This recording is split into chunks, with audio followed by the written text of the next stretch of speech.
नमस्कार आदाब, मैं पवन ठाकुर। आप देख रहे हैं सच का कारवा न्यूज। गाजियाबाद की वसुंधरा सेक्टर 3 से भरतपुरिया शिक्षा समिति में हो रहे भ्रष्टाचार के खिलाफ श्रीमती सुदर्शना काफ़ी लंबे समय से समाज के लिए अपना जीवन समर्पित कर रही हैं। समिति के अध्यक्ष हैं। संस्था के अंतर्गत 2 बाल आश्रम व 1 बाल शिक्षा संस्था का चला रही हैं, जिसमें सरकारी व गैर सरकारी अनुदान संस्था को प्राप्त हो रहा है, जो कि समाज कल्याण के लिए होना चाहिए। परंतु समिति के प्रबंधक श्री ओमकार सिंह द्वारा लगातार इसका इस्तेमाल अपने निजी स्वास्थ्य के लिए होता रहा है। समय समय पर ओमकार सिंह द्वारा कई तरह की अनियमितताएं, भ्रष्टाचार तथा संस्था विरोधी क्रियाकलाप सामने आए हैं, जिसका पुरजोर विरोध करती आ रही हैं। ओमकार सिंह ने अपनी पत्नी व पुत्र को संस्था के स्टाफ में दिखाया है। सैलरी का भुगतान संस्था से कराया, जबकि दोनों ही लोग किसी भी तरह का कार्य नहीं कर रहे हैं, जो कि सरासर सरकारी व गैर सरकारी अनुदान का दुरुपयोग करना है। श्रीमती सुदर्शना अपनी समता और सामाजिक संपर्कों के माध्यम से हर्ष फाउंडेशन द्वारा संस्था को अनुदान दिलवा चुकी हैं। आइए सुनते हैं श्रीमती सुदर्शना की जुबानी क्या बताना चाहती हैं समाज को। आप देख रहे हैं सच का कारवा न्यूज। मेरा नाम सुदर्शना गिल्डियाल है और मैं कम से कम 2002 से भरतपुरिया शिक्षा समिति में काम कर रही हूँ, जहाँ मैं एक अध्यक्ष के पद पे हूँ और वहाँ पे प्रबंधक हैं श्री ओमकार सिंह जी और 7 मेंबर हैं हम टोटल वहाँ पे, लेकिन मेंबरों का कुछ भी पता नहीं है। ओमकार सिंह जी 2014 से संस्था में ऐसे ऐसे कार्य हो रहे हैं कि जो नहीं होने चाहिए, उसके विरोध अगर मैंने आवाज़ उठाई है तो मेरी आवाज़ को दबा दिया गया। मैं संस्था को चलाने में अपनी भाई बहनों से, उत्तराखंड की रहने वाली हूँ, अपने भाई बहनों से और समाज के हर प्राणी से मैंने सहायता मांगी, जिसके अंतर्गत हमारी 3 चीज़ें चल रही हैं। एक LVS बाल वाटिका स्कूल, जिसमें कि 800 बच्चे हैं। एक हमारा लाल बहादुर शास्त्री सुदर्शनम बाल आश्रम चल रहा है, जिसमें अनाथ बच्चे हैं। एक घरौंदा बाल आश्रम गोविंदपुरम में चल रहा है, उसमें भी अनाथ बच्चे हैं। और तीनों चीज़ चल रही हैं, जहाँ से कि गवर्नमेंट से हमें 2012 से ही फंड मिल रहा है, उस फंड का मिसयूज हो रहा है। इसके लिए मैंने आवाज़ उठाई तो मेरी आवाज़ दबा दी गई। सबसे पहले मैंने उनको कहा कि जब आपके परिवार वाले कोई भी वहाँ काम नहीं कर रहा है तो उनके चेक क्यों जा रहे हैं। उनकी वाइफ के, बेटे के और बेटी के चेक जा रहे थे। मेरी एजुकेशन थोड़ा सा कम होने के कारण मैं उस पार्ट को नहीं देख पाई थी। रिटर्न वाला ये हमारा अकाउंट्स का पार्ट मैंने नहीं देखा। जब धीरे धीरे मुझे पता लगा कि ये चीज़ें ऐसे ऐसे हो रही हैं, मैंने ऑब्जेक्शन उठाया तो मेरी आवाज़ दबाने के लिए मेरे साथ बहुत ज़्यादा मेरे को मानसिक पीड़ा दे दी गई। जब हमने घरौंदा बाल आश्रम खोला था तो वहाँ पे मैं एक अध्यक्ष होने के नाते मेरी परमिशन लेनी बहुत ज़्यादा ज़रूरी थी। मेरी परमिशन नहीं ली, क्योंकि वो अपने रिश्तेदारों को वहाँ सेट करना चाहते थे। और मेरे को 1.5 साल बाद पता लगा कि घरौंदा बाल आश्रम खुल गया है, वहाँ भी धन का मिसयूज हुआ। तो समाज से जो हमारा संस्था के सेवा के लिए जो धन हमें मिल रहा है, उसका सही तरीके से यूज हो और कोई भी ऐसी हरकत आश्रम में ना हो, तब तक मेरे को प्रताड़ित किया गया, जिसके कारण कि मैं डिप्रेशन में भी चली गई, खाई डिप्रेशन की। और उसका सब है मेरे पास। डॉक्टर सुनील लवाना से मैंने दवाइयाँ खाई, फिर आए, जिसमें कि एक अंशु मैम है, इधर मेरी बहनें बैठी हुई हैं, मेरे वो आए। उन्होंने बोला कि हनुमान जी अपनी ताकत भूल जाते हैं, तो वो अपनी ताकत भूल गई हो। बढ़ाया है ये ओमकार जी ने नहीं बढ़ाया है, आपके कारण बढ़ा है, ईश्वर की शक्तियों से बढ़ा है। तो आप दोबारा खड़ी हो और उठो और जुर्म सहने से ज़्यादा करने से ज़्यादा जुर्म सहने वाला गलत होता है। तो फिर मेरे को थोड़ी हिम्मत आई इन लोगों के कहने से, फिर मैं छोटा मोटा सोशल वर्क दोबारा शुरू करने लग गई और इसके खिलाफ मैंने आवाज़ उठाई। आवाज़ भी ऐसी नहीं उठाई है मैंने कि मैंने पहले बहुत कोशिश की, 2014 से मैंने समझाने की कोशिश की, नहीं उन्होंने गलत काम छोड़े और फिर हमारे भाई हैं यहाँ पे बैठे हुए, आप उनसे भी पूछ सकते हैं, उन्होंने बहुत समझाने की कोशिश की। अब लास्ट में आके मुझे ये कदम उठाना पड़ा कि मैंने सीएम पोर्टल पे, महिला आयोग में, डीएम के यहाँ, जहाँ भी होता है मैंने अपनी कंप्लेंट डाली हुई है। और मुझे योगी जी पे और मोदी जी पे पूरा भरोसा है और अपनी सारी बहनों पे भरोसा है। ये तो थोड़ी सी बहनें आपको दिख रही हैं, ईश्वर ने चाहा तो यही बहनें एक आदमी के साथ हजार महिलाएं, एक महिला के साथ 1000 महिलाएं आएंगी। जिसमें कि ऑब्जेक्शन उठाने वाले में मेरे साथ अंशु धमन मैम हैं, ऑलिव काउंटी में रहती हैं। 2013 से इन्होंने पूरी ऑलिव काउंटी के लोगों को सेवा के लिए जोड़ा था, लेकिन इस टाइम इन्होंने मेरे साथ, जैसे कहते हैं कि राइट हैंड बन के मेरा सपोर्ट किया और कंप्लेंट भी की है खिलाफ। ये सब कुछ जानती भी हैं, आपके पास और भी न्यूज़ पहुंच जाएंगी। मैं अब आप लोगों से बस एक ही विनती चाहती हूं कि मुझे न्याय मिले और उन बच्चों को न्याय मिले। संस्था में नाजायज़ चीज़ ना हो, गलत पैसे का मिसयूज ना हो, और अगर वो नहीं चला पा रहे, मैं नहीं चला पा रही हूँ, गवर्नमेंट के पास संस्था चली जाए, गवर्नमेंट चलाए। कितने ये जो आपने आरोप लगाए हैं, कितने की गड़बड़ी आप मानते हैं? कितना रुपयों में इसमें गड़बड़ी हुई होगी? सर देखिए कि गवर्नमेंट से जो भारत सरकार हमें जो महिला कल्याण समाज जो हमें फंड दे रहा है, वो 12 लाख से 17 लाख के बीच में साल का आ रहा है। और अभी तो मैं 2018 से वहाँ पैर भी नहीं रखा है मैंने। मेरे साथ जो ट्रेजरी हुई सर, मैं वो बता नहीं पाई आपको कि जब मैं स्कूल में गई तो वहाँ एक वंदना नाम की मैडम हैं, वो मैंने ही रखी थी, उन्होंने मेरे खिलाफ़ कर दी। वो उसने मुझे हाथ पकड़ के धक्का मार के निकाला। LBS आश्रम में गई तो अनुपम और गीता स्टाफ हैं, उन्होंने बोला कि तुम वहाँ आओगी तो हाथ पैर काट दूँगी। और तीसरा मेरे को, मैं घरौंदा में गई तो जो खाना बनाने वाली थी उसने मेरे साथ बोला कि तू यहाँ पहुँचेगी ना तो तेरे बोटी बोटी काट देंगे हम। उनका भाई सुनील है, उसने मुझे धक्के मार के निकाला। नहीं, जैसा आपने बताया बहन जी, इसकी कोई कंप्लेंट आपने पुलिस में की या नहीं की? नहीं सर, मैं डरी सहमी, मैंने कुछ नहीं किया। ये मेरा सबसे पहला स्टेप है कंप्लेंट का। जो कंप्लेंट मैंने अभी की है, सीएम पोर्टल पे की है, महिला आयोग में की है, हर जगह मैंने अब कंप्लेंट की है। उससे पहले मेरे पे कोई हिम्मत नहीं थी, मैं बोल भी नहीं पा रही थी, मेरी स्थिति बड़ी खराब थी। समिति जैसा आपकी बनी हुई है, इसमें कितने लोग हैं समिति? इसमें 7 लोग हैं सर, और 7 लोगों में से मेरे को 3 लोगों का पता है। ओंकार जी उसमें महासचिव के पद पे है और मैं अध्यक्ष के पद पे हूँ, और उप सचिव 2 थी वहाँ पे, उन्होंने अपने ही नकली साइन करके और उसको पहले ही बाहर कर दिया। और ऐसे ही उन्होंने मेरे को धमकी दी थी कि 1 मैन की तरह ये संस्था चलेगी। मैंने बोला कि तुम मुझे कितना भी कमज़ोर समझ लो, मैं 1 मैन की तरह इस संस्था को नहीं चलने दूंगी। जिसमें कि अब मुझे ये लगता है कि मुझे मेरी जान का भी खतरा है। जब इतने लोग आएंगे, जो वंदना नाम की महिला, वो कहती है उसका हस्बैंड त्यागी है, कि मैं अपने त्यागी जी को बुलाऊंगी, देख लूंगी कैसे तुम बाहर निकलती। अभी तक इसमें कितने चेक आपकी नज़र में जा चुके हैं? चेक सर, चेक ऐसा हिसाब लगाना, वो तो जब गवर्नमेंट कोई इंक्वायरी होगी तो बैंक से पता चल जाएगा कि किसके नाम के क्या चेक गए हैं। जी बताइए। नमस्कार, मेरा नाम रेणुका है और मैं भरतपुरिया शिक्षा समिति में उपाध्यक्ष के पद पर रही हूँ और कार्यरत करती रही हूँ।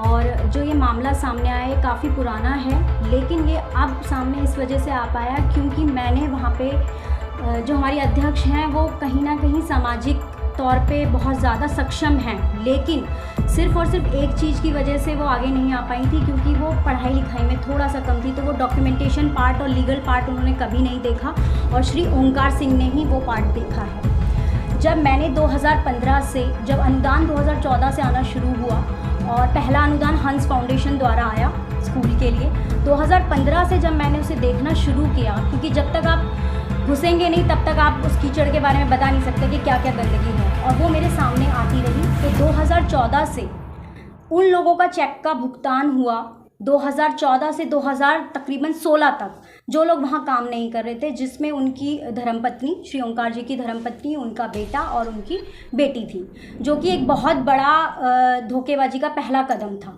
उसके बाद सामने आया कि कुछ इस तरीके का अनुदान मिल रहा है जो बच्चों को किताबें दी जाएं, तो बच्चों को किताबें नहीं दी गई।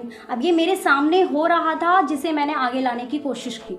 धीरे धीरे जब चीज़ें और आती गईं, कुछ ऐसे स्टाफ जो हैं ही नहीं वहाँ पे, और उनका चेक वहाँ से जा रहा है। ये दोनों जगह, तीनों जगह में होता है, स्कूल में भी, आश्रम में। जो हमारे को जो संस्था है उसको महिला बाल कल्याण से जो अनुदान मिल रहा है, उसका मिसयूज़ का सबसे बड़ा तरीका उनका यही था कि स्टाफ नहीं है बट सैलरी दी जा रही है, और ऐसे और भी चीज़ें। सबसे बड़ी अनियमितताएं तो यही सामने आई, जिसके लिए आवाज़ उठाई गई। तो मुझे भी वहाँ पे, क्योंकि मैं एडमिन बहुत अच्छे से, बहुत सालों से संभाल रही थी, तो पहले एक तरीका होता है कि आप किसी को एक बार में नहीं निकालते हैं, आप उनको वो मानसिक कठिनाइयाँ दे रहे हैं, प्रताड़ना दे रहे हैं, ताकि वो खुद ही वहाँ से चला जाए।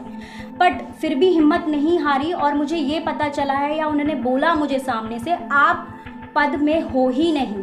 तब मेरे संज्ञान में आया कि मेरे फर्जी हस्ताक्षर किए गए हैं और उपाध्यक्ष के पद से मुझे हटा दिया गया है। ये एक बात सामने आई। फिर जब हमने मेरठ रजिस्ट्रार ऑफिस में जाके पेपर्स का निरीक्षण किया, तो हमें और चीज़ें सामने आईं। उसमें ये तक सामने आया कि एक सदस्य ऐसे भी हैं जिनकी मृत्यु हो चुकी है, लेकिन उनका नाम वहाँ पे अभी भी है। तो तब पता चला कि इन्होंने कूटनीति से जो भी सदस्य हैं वो इनके ही परिवार के हैं, ताकि कल को कभी जब सामने बात आए तो ये अपनी बात को ऊपर रख सकें। तो इस तरीके की सारी चीज़ें हमारे सामने अब इसमें जो आपने प्रेस कॉन्फ्रेंस रखी, अब इसमें जिला प्रशासन से ये सरकार से क्या मांग है? हमारी सबसे पहली मांग तो ये है कि जो भी ऑडिट की जाए, सबसे पहले ऑडिट की जाए, जो भी अभी तक अनुदान आया है उसका जो मिसयूज, हम पूरा का पूरा सहयोग करेंगे। श्रीमती सुदर्शना जी अध्यक्ष हैं, वो भी सहयोग करेगी, और मैं जितने अच्छे तरीके से सारी चीज़ें समझा सकती हूँ और बता सकती हूँ तथ्यों के साथ कि कहाँ क्या किया गया है, मैं पूरा सहयोग करने के लिए तैयार हूँ। इसका ऑडिट किया जाए, और अगर ये जो सबसे पहले जो बच्चे रह रहे हैं वहाँ पे, जिनके साथ बिल्कुल भी सही व्यवहार नहीं हो रहा है, अनुदान सही से नहीं यूज़ किया जा रहा है, सबसे पहले उन बच्चों का स्थानांतरण किया जाए ताकि वो सेफ़ रहें और सही जगह पे उनकी देखभाल की जाए। दूसरी चीज़, और हमारी योगी जी से यही मांगे, या प्रशासन से यही मांगे, जो उन्होंने ये वन मैन आर्मी वाला चला रखा है कि सारे के सारे उनके परिवार के लोग इसे चलाएंगे, इस पे सबसे पहले एक्शन लिया जाए। और जैसा कि मैम ने कहा है कि यदि ये संस्था सही तरीके से अनुदान का इस्तेमाल नहीं कर रही है तो इस संस्था को निरस्त किया जाए, और सरकार कोई ना कोई स्टेप उठाए, और ये जो संस्था जो चल रही थी इसे वहीं के वहीं रोक दिया जाए, जो अनुदान मिल रहा है उसे रोक दिया जाए। मेरा नाम सुदर्शना भिल्डियाल है, और मैं कम से कम 2002 से भरतपुरिया शिक्षा समिति में काम कर रही हूँ, जहाँ मैं एक अध्यक्ष के पद पे हूँ, और वहाँ पे प्रबंधक हैं श्री ओंकार सिंह जी, और 7 मेंबर हैं हम टोटल वहाँ पे, लेकिन मेंबरों का कुछ भी पता नहीं है। ओंकार सिंह जी 2014 से संस्था में ऐसे कार्य हो रहे हैं कि जो नहीं होने चाहिए, उसके विरोध अगर मैंने आवाज़ उठाई है तो मेरी आवाज़ को दबा दिया गया। मैं संस्था को चलाने में अपनी भाई बहनों से, उत्तराखंड की रहने वाली हूँ, अपने भाई बहनों से और समाज के हर प्राणी से मैंने सहायता मांगी, जिसके अंतर्गत हमारी 3 चीज़ें चल रही हैं। एक LBS बाल वाटिका स्कूल, जिसमें कि 800 बच्चे हैं, एक हमारा लाल बहादुर शास्त्री सुदर्शनम बाल आश्रम चल रहा है जिसमें अनाथ बच्चे हैं, एक घरौंदा बाल आश्रम गोविंदपुरम में चल रहा है, उसमें भी अनाथ बच्चे हैं, और तीनों चीज़ चल रही हैं, जहाँ से कि गवर्नमेंट से हमें 2012 से ही फंड मिल रहा है, उस फंड का मिसयूज़ हो रहा है। इसके लिए मैंने आवाज़ उठाई तो मेरी आवाज़ दबा दी गई। सबसे पहले मैंने उनको कहा कि जब आपके परिवार वाले कोई भी वहाँ काम नहीं कर रहा है तो उनके चेक क्यों जा रहे हैं? उनकी वाइफ के, बेटे के और बेटी के चेक जा रहे थे। मेरी एजुकेशन थोड़ा सा कम होने के कारण मैं उस पार्ट को नहीं देख पाई थी, रिटर्न वाला ये हमारा अकाउंट्स का पार्ट मैंने नहीं देख था। जब धीरे धीरे मुझे पता लगा कि ये चीज़ें ऐसे ऐसे हो रही हैं, मैंने ऑब्जेक्शन उठाया तो मेरी आवाज़ दबाने के लिए मेरे साथ बहुत ज़्यादा मेरे को मानसिक पीड़ा दे दी गई। जब हमने घरौंदा बाल आश्रम खोला था तो वहाँ पे मैं एक अध्यक्ष होने के नाते मेरी परमिशन लेनी बहुत ज़्यादा ज़रूरी थी। मेरी परमिशन नहीं ली क्योंकि वो अपने रिश्तेदारों को वहाँ सेट करना चाहते थे। और मेरे को 1.5 साल बाद पता लगा कि घरौंदा बाल आश्रम खुल गया है, वहाँ भी धन का मिसयूज हुआ। तो समाज से जो हमारा संस्था के सेवा के लिए जो धन हमें मिल रहा है उसका सही तरीके से यूज हो और कोई भी ऐसी हरकत आश्रम में ना हो, तब मेरे को प्रताड़ित किया गया, जिसके कारण कि मैं डिप्रेशन में भी चली गई, खाई डिप्रेशन की। और उसका सब है मेरे पास। डॉक्टर सुनील अवाना से मैंने दवाइयाँ खाई, फिर आए जिसमें कि एक अंशु मैम हैं, इधर मेरी बहनें बैठी हुई हैं, मेरे वो आए। उन्होंने बोला कि हनुमान जी अपनी ताकत भूल जाते हैं, तुम अपनी ताकत भूल गई हो। बढ़ाया है ये ओंकार जी ने नहीं बढ़ाया है, आपके कारण बढ़ा है, ईश्वर की शक्तियों से बढ़ा है। तो आप दोबारा खड़ी हो और उठो और जुर्म सहने से ज़्यादा जुर्म करने से ज़्यादा जुर्म सहने वाला गलत होता है। तो फिर मेरे को थोड़ी हिम्मत आई इन लोगों के कहने से, फिर मैं छोटा मोटा सोशल वर्क दोबारा शुरू करने लग गई और इसके खिलाफ़ मैंने आवाज़ उठाई। आवाज़ भी ऐसी नहीं उठाई है मैंने कि मैंने पहले बहुत कोशिश की, 2014 से मैंने समझाने की कोशिश की, नहीं उन्होंने गलत काम छोड़े।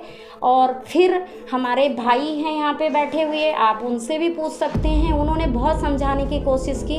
अब लास्ट में आके मुझे ये कदम उठाना पड़ा कि मैंने सीएम पोर्टल पे, महिला आयोग में, डीएम के यहाँ जहाँ भी होता है मैंने अपनी कंप्लेंट डाली हुई है। और मुझे योगी जी पे और मोदी जी पे पूरा भरोसा है और अपनी सारी बहनों पे भरोसा है। ये तो थोड़ी सी बहनें आपको दिख रही हैं, ईश्वर ने चाहा तो यही बहनें एक आदमी के साथ हजार महिलाएं, एक महिला के साथ 1000 महिलाएं आएंगी। जिसमें कि ऑब्जेक्शन उठाने वाले में मेरे साथ अंशु धमन मैम हैं, ऑलिव काउंटी में रहती हैं। 2013 से इन्होंने पूरी ऑलिव काउंटी के लोगों को सेवा के लिए जोड़ा था, लेकिन इस टाइम इन्होंने मेरे साथ जैसे कहते हैं कि राइट हैंड बन के मेरा सपोर्ट किया और कंप्लेंट भी की है खिलाफ़। ये सब कुछ जानती भी हैं, आपके पास और भी न्यूज़ पहुंच जाएंगी। मैं अब आप लोगों से बस एक ही विनती चाहती हूं कि मुझे न्याय मिले और उन बच्चों को न्याय मिले। संस्था में नाजायज़ चीज़ ना हो, गलत पैसे का मिसयूज ना हो, और अगर वो नहीं चला पा रहे, मैं नहीं चला पा रही हूँ, गवर्नमेंट के पास संस्था चली जाए, गवर्नमेंट चला। कितने ये जो आपने आरोप लगाए हैं उनको, कितने की गड़बड़ी आप मानते हैं? कितने रुपयों में इसमें गड़बड़ी हुई होगी? सर देखिए कि गवर्नमेंट से जो भारत सरकार हमें जो महिला कल्याण समाज जो हमें फंड दे रहा है वो 12 लाख से 17 लाख के बीच में साल का आ रहा है। और अभी तो मैं 2018 से वहाँ पैर भी नहीं रखा है मैंने। मेरे साथ जो ट्रेजरी हुई सर मैं वो बता नहीं पाई आपको कि जब मैं स्कूल में गई तो वहाँ एक वंदना नाम की मैडम हैं, वो मैंने ही रखी थी, उन्होंने मेरे खिलाफ़ कर दी। वो उसने मुझे हाथ पकड़ के धक्का मार के निकाला। LBS आश्रम में गई तो अनुपम और गीता स्टाफ हैं, उन्होंने बोला कि तुम वहाँ आओगी तो हाथ पैर काट दूंगी। और तीसरा मेरे को मैं घरौंदा में गई तो जो खाना बनाने वाली थी उसने मेरे साथ बोला कि तू यहाँ पहुँचेगी ना तो तेरे बोटी बोटी काट देंगे हम। उनका भाई सुनील है, उसने मुझे धक्के मार के निकाला। नहीं, जैसा आपने बताया इसकी कोई कंप्लेंट आपने पुलिस में दी? नहीं सर, मैं डरी सहमी मैंने कुछ नहीं किया। ये मेरा सबसे पहला स्टेप है कंप्लेंट का। जो कंप्लेंट मैंने अभी की है, सीएम पोर्टल पे की है, महिला आयोग में की है, हर जगह मैंने अब कंप्लेंट की है। उससे पहले मेरे पे कोई हिम्मत नहीं थी, मैं बोल भी नहीं पा रही थी, मेरी स्थिति बड़ी खराब थी। समिति जैसा आपकी बनी हुई है, इसमें कितने लोग हैं समिति? इसमें 7 लोग हैं सर, और 7 लोगों में से मेरे को 3 लोगों का पता है। ओंकार जी उसमें महासचिव के पद पे है और मैं अध्यक्ष के पद पे हूँ, और उप सचिव 2 थी वहाँ पे, उन्होंने अपने ही नकली साइन करके और उसको पहले ही बाहर कर दिया। और ऐसे ही उन्होंने मेरे को धमकी दी थी कि 1 मैन की तरह ये संस्था चलेगी। मैंने बोला कि तुम मुझे कितना भी कमज़ोर समझ लो, मैं 1 मैन की तरह इस संस्था को नहीं चलने दूंगी। जिसमें कि अब मुझे ये लगता है कि मुझे मेरी जान का भी खतरा है। जब इतने लोग आएंगे, जो वंदना नाम की महिला वो कहती है उसका हस्बैंड त्यागी है कि मैं अपने त्यागी जी को बुलाऊंगी, देख लूंगी कैसे तुम बाहर निकलती। अभी तक इसमें कितने चेक आपकी नज़र में जा चुके हैं? चेक सर, चेक ऐसा हिसाब लगाना, वो तो जब गवर्नमेंट कोई इंक्वायरी होगी तो बैंक से पता चल जाएगा कि किसके नाम के क्या चेक गए हैं।